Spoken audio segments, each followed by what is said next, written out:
Greetings to you, beloved. Welcome again to this vlog, and we will immediately continue with the slide where we ended regarding our topic called the fashion of this world. So this was the last slide and we already went through it. Just to have a quick summary, there are 5 world eras, so to speak, that are created, that have been created, where 5 correspondent world systems are operating, are functioning, so to speak. So I hope you can see that, and you can read about that in Ephesians 2:2. And also there are 12 administrations, and we will go into a little more depth regarding that. And also in every administration there's one, in each administration there's one or more dispensations that apply. So let's continue. So eon, Greek word, it does not mean eternity, and this has been a translation in traditional church, so to speak, which is devastating for the understanding of God's plan by humans. So it looked this translation of the word aion has wrecked huge crowds, hundreds, billions of people, in terms of how they see God and how they see His plan. It loses every power in terms of what He's gonna do in phases, in what phase, etc. In reality, an eon is a world era, so it's relatively long.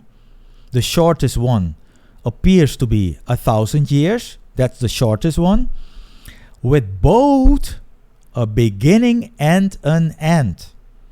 It has a beginning and it will also end. Every eon.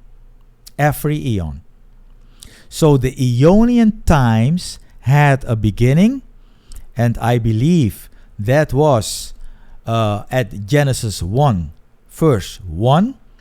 In beginning, what beginning? The beginning of time and space at the same time. Of course, these two you cannot create them separately. I would think. I'm just a human, but anyway, it has also an end, because the Aeonian times will come to an end when God has accomplished His grand purpose. Then they will come to an end. What happens after that? God's word does not mention it. So it is beyond the scope of our study, and even beyond the scope of our brain capacity, right? Or our current brain capacity. We cannot understand what eternity means, or eternal. We cannot understand. We cannot think outside of time, because eternity is timeless, has nothing to do with time. That's the whole thing.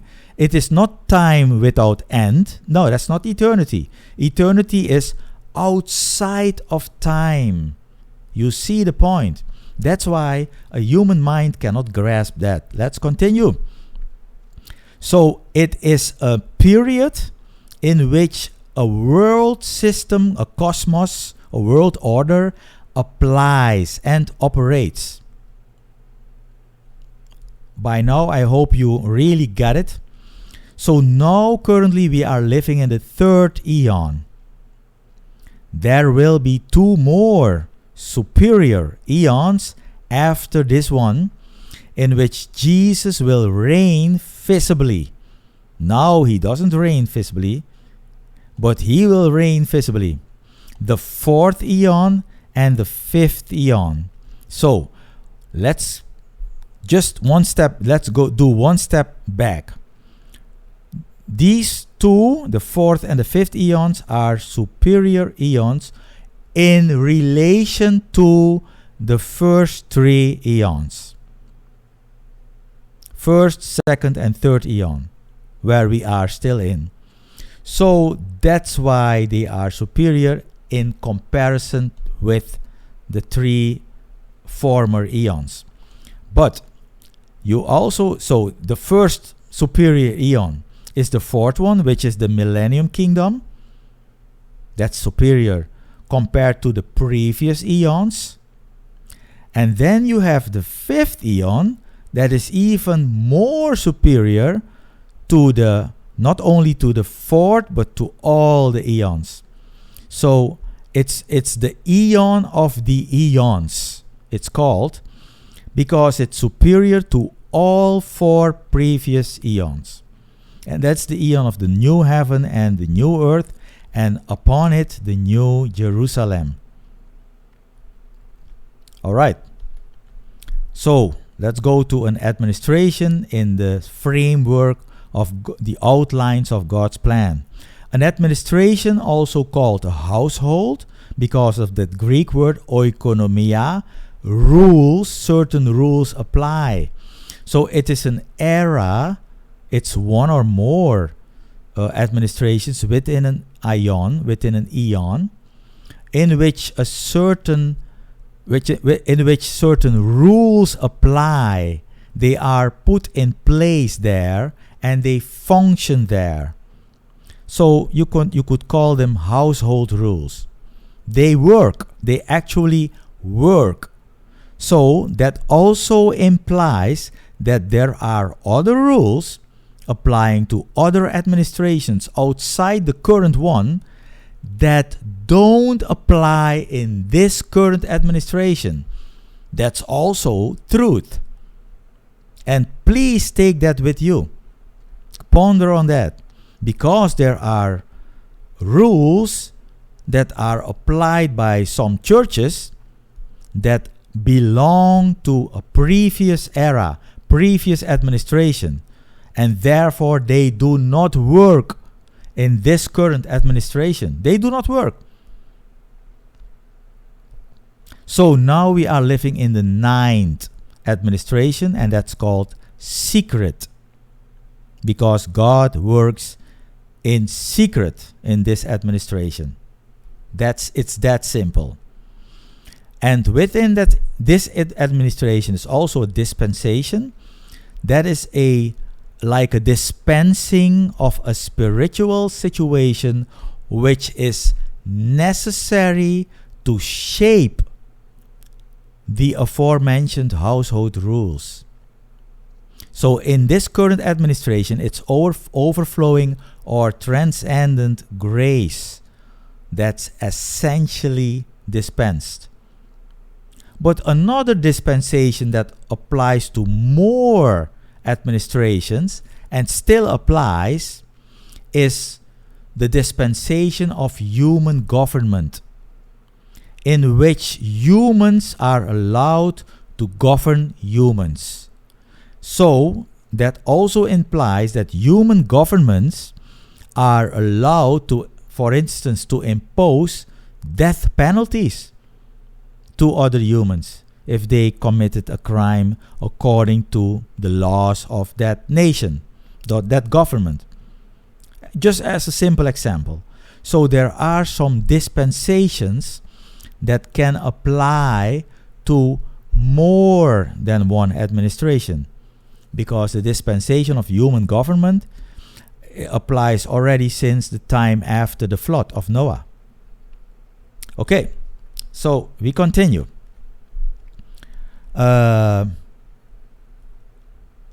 So now we are connecting the dots. So we were talking about saving up, hoarding, thesaurizo, the Greek word. So God is saving up various things in this current era, in this current administration, in order to pour them out on the earth in the next administration. And that's called the administration of God's indignation. And oh boy, his indignation will be poured out severely on this earth. Let's look at Romans 2 verse 5. It says, "Yet in accord with your hardness and unrepentant heart, you are hoarding for yourself indignation in the day of indignation and revelation of the just judgment of God." So this passage is addressed to the religious man who judges others. Thus, the word thesaurizo is used. So God is saving up his indignation in this era and also in previous ones. Since the time after the flood. Because the last time God poured out his indignation severely was, of course, the flood, during the flood. Alright, so indignation is hoarded up currently. And that's almost finished. Almost finished. This era of hoarding up indignation. So today, God's indignation is still being hoarded up, is still being saved up in this administration, and will be poured out on the earth tomorrow. That's the hoarding up. Remember the Greek word thesaurizo, saving today in order to use tomorrow. So it's being saved today still, and will be poured out on the earth tomorrow in the next administration of God's indignation, of God's judgments. So if you are not aware today, right now, of God's plan and method, you are then living according to the way of the world, to the way of the present era. And I wouldn't wish that upon anyone, because oh my goodness, you are not in a good spot. You are in ignorance of what is to come later. So therefore, see this also as an encouragement to be focused on the things above. This is the rock hard reality. And things above are pretty much the same as things that are to come in the near future. So let's look at the way of this world. What does it mean? So then you would ask the question, what does the world think is ordinary and normal, right? So just go to a newsstand. Look at the magazines. Go to a bookstore. Look at the red line or the red thread of the titles. Turn on your TV just for once, because I wouldn't recommend you to watch TV. Please don't watch TV ever. But just as an experiment, turn on your TV, observe the programs and the commercials, try to distinguish the red line. Take a look on the internet, and especially with an emphasis on social media. And then you will see, and very soon conclude, that everything is focused on appearance, on sensory perception, hearing, seeing, feeling, smelling, tasting. And that's all to do with our being a soul, meaning we are in a soulish body. So we tend to perceive things in a soulish way, according to our sensory perception. And then we also recognize the desires of humans for fame, wealth, power, influence, etc. So, God's plan is to keep it this way. Oh yes, to keep it exactly like it is now, for the time being. And now we understand better why. Because He is still in the process of saving up, while He is finishing up His work with building up the body of Christ. Oh yes. So God's plan is to keep this way of doing things for the time being, this fashion of doing things in the world, exactly as it is nowadays, so that the educating shock of what is to come will be even greater. Again, only for the benefit of the creature involved. Only for their benefit. And that will be accomplished. Their benefit will be accomplished. However, even now that we know this, it's not easy for us humans in these soulish bodies. It's not easy to find the right attitude amidst all these distractions and deceptions of this world. So then, of course, we will turn to God's holy scriptures and examine these authoritative words. And there I mean 1 Corinthians 7, verse 29 to 31. Let's take a look.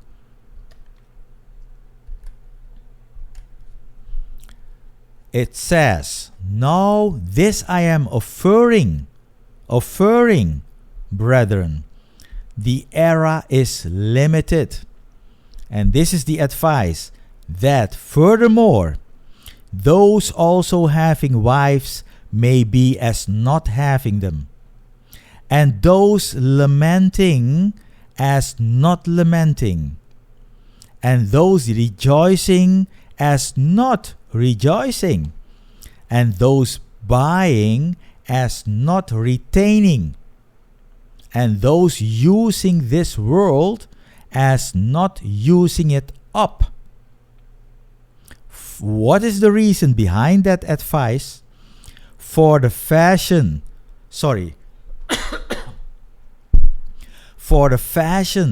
of this world is passing by.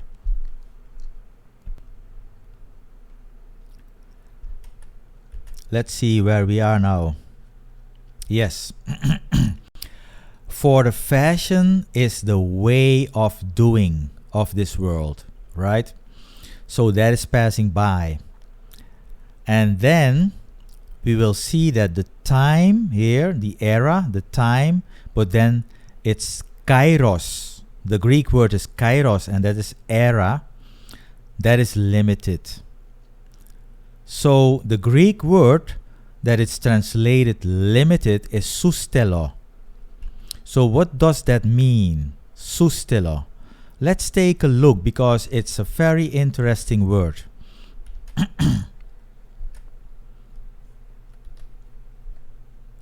It only appears in the Greek scriptures in one other place, in Acts 5 verse 6. Remember Ananias? He fell down dead. And what happened? His body was wrapped, perhaps in special clothing, and taken away to be buried. So what is then, if you know this, wrapped? And here you see the era is limited. So the English words limited and wrapped, they should have a basic meaning. Remember, every Greek word has one basic meaning, but it is used in a different way depending on the context. So here it's used as limited, and here it's used as wrapped. So what is the similarity? It should be. So let's take an example. There is a project with a tight deadline. You are the project leader. and there is still a lot of activities that have to be done before the deadline expires. So what do you do as you see the deadline approaching? You quickly carry out the last activities or give instructions to your team to carry out the last activities to wrap up or finish the project. You see the point? So this is what it's talking about. This era is in the wrapping up or finishing phase. And then we see again how this word can be used the right way. This era is being wrapped up soon. So then let's go through these 5 points of advice, right? The first one. Well, I see that we are over time, so I will save this one for the next vlog. So I will thank you, and I will see you hopefully next time.